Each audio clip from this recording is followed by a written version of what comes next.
पयले वाचपान देवाच्या उतरान कितें म्हणलेलें तें म्हाका सट करून मनांत आयलें. पावलो म्हणटा तिमोथाक, हांव दीस रात तुजी आठवण करता तुजे पासत मागता. आमी दीस रात कशे भाशेन आठवण करता. एक बायल आनी दादलो मुदी घालतात आनी मुदयेक पयली म्हणटत ती जाणत की दीस रात आमी तांचे बरोबर आसा म्हणून. बाकीची मंगलसूत्रां दुसरें कितें घालतात म्हण हितून, पूण मुदी एक रिमांयडर आसता, असो आठवण करून दिता. बाकीचें कितें करतात, केन्नाय कापडां आसात ती म्हणटत तांची आठवण करतात.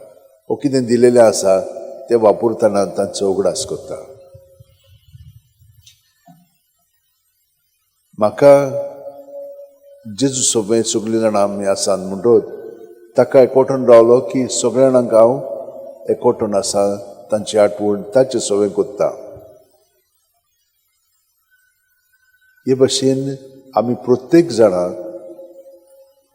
देवान दिलेली मनशां वस्तू हे भाशेन आमी देवाकूच आर्गां दिवन जियेता. आनी दुसऱ्या वाचपान आमकां कितें सांगलां जेजून, तो आमकां धाडटा. तो वेच्या आदी त्या जाग्याचेर आमकां पयलो धाडटा, पूण आमचे सोबें तो येता. आमी हिंचोरी आसूं तो आमचे सोबें आसा, पूण आमी ताका वत्ता आनी तो आमकां वत्ता. हे मनांत दवरया, कित्याक सुर्गीचें राज लागीं पावलां आनी सुर्गीचें राज म्हणजे कोण, जेजूच.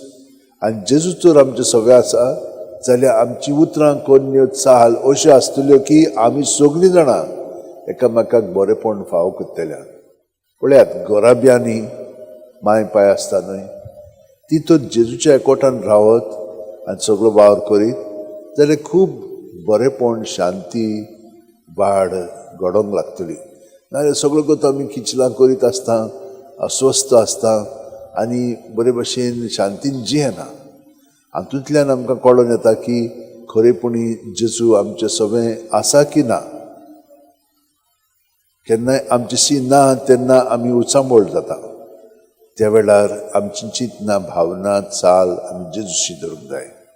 दुसरी घोडेक आसत आनी ताका लागून आमी मातशें हालता दोलता, कित्याक आमचे मदें जेजू ना. ताका लागून आमी सदांच जी आमची चिंतना, भावना आमचे मदें आसात ती तर आमकां शांती हाडिना जाल्यार आमी जाणो जावया की आमी जेजू बरोबर ना. आनी ह्या घराक शांती दियात म्हूण ताणें सांगलां. शांती म्हणजे आमी जेजूक तांकां दिता आनी आमी आमकां जेजूक दिवंक जाय, कित्याक आमचे भितर सगळें कितें चलता तें जेजू सोबें ना.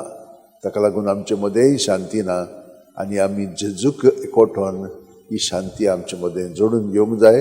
आनी आमचे मदें आसत तर आमी दुसऱ्यांकूय जेजू दितले आनी तो तांकांय शांती हाडटलो. हे भाशेन तिमोथ आनी तीत वावुरताले. तांकां खूब करचें पडलें, सोंसचें पडलें, पूण ते सदांच जेजूच्या एकवटान वावुरताले. आमी तेच भाशेन वावुरया. आमचे हात अशें उंटेन दवरया, दोळे बंद करया, पाट स्ट्रेट दवरया. प्रत्येक सुस्कारांत जेजून आमी बरोवन येता. जेजू सोबें आमचें सगळें दवरया आनी तेच परी सगल्यांक जी देवान आमचे सरशीं हाडलेली आसा आनी आमी तांचे सरशीं गेलेली आसा, ह्या सगल्यांक आमी जेजूच्या ताब्यांत करया.